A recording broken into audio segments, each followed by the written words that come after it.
আজ মার্কেট থেকে কত টাকার কত কেজি মাছ নিয়ে আসলাম, আর সেই মাছগুলো বিক্রি করে কত টাকাই বা লাভ করলাম। দেখতে চাইলে পুরো ভিডিওটা দেখে যান, আর ভালো লাগলে একটা লাইক কমেন্ট শেয়ার করে দিয়ে যাবেন। তো হে গাইস, 11-22 কেমন আছো সবাই? আশা করি ভালো আছো সবাই। এখন যে হারে শিলিগুড়িতে বৃষ্টি হচ্ছে, তাই রেনকোট ছাড়া বেরোনোই বিপদ। তাই আর বেশি দেরি না করে রেনকোট পরে রেডি হয়ে জেরেক্স টেনারকে নিয়ে বেরিয়ে পড়লাম মাছ মার্কেটের দিকে। এক টানা বৃষ্টিকে সঙ্গী করে একের পর এক রাস্তা পেরিয়ে, ভিজে রাস্তা, চারদিকে কাদা বালি আর বৃষ্টির শব্দ, এইসব কিছুকে সঙ্গী করে পৌঁছে গেলাম মার্কেটে। তারপরে পার্কিং এর একটা ফাঁকা জায়গা দেখে জেরেক্স টেনারকে পার্কিং করে হাতে মাছ নেওয়ার ব্যাগগুলোকে নিয়ে হাঁটতে হাঁটতে এগিয়ে গেলাম মাছ মার্কেটের ভিতরের দিকে। আজ মার্কেটে সবার প্রথমে ঢুকতে না ঢুকতে চোখ আটকে গেল এক জায়গায়। দেখি বড় বড় সাইজের চিতল মাছ সাজানো, কিন্তু আজ বৃষ্টি হলেও পাইকারদের কোনো কমতি নেই। ছোট বড় সব পাইকাররাই সকাল থেকে ব্যস্ত। কেউ মাছ বাছছেন, কেউ মাছ দরদাম করছেন, আবার কেউ তাজা মাছ কিনে রওনা দিচ্ছেন তার গন্তব্যের দিকে। এইসব দেখে কি আর আমিও থেমে থাকি? তাই আমিও ঘুরে ঘুরে এক এক করে আস্তে আস্তে কিনে নিচ্ছি আমার বেচার জন্য মাছ। ব্যাস,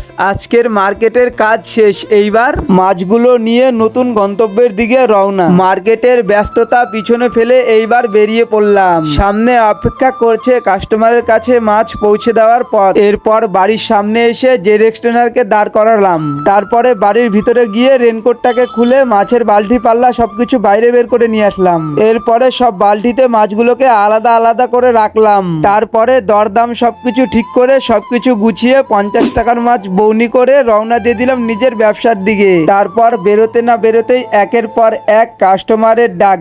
আজ পাড়ার গলিগুলো যেন আমার মাছের বাজার হয়ে উঠেছিল। এরপর কোথাও 30 টাকার, কোথাও 120 টাকার, কোথাও 150 টাকার, কোথাও 100 টাকার, কোথাও 200 টাকার, এইভাবে ভালোই মাছ বিক্রি হচ্ছিল।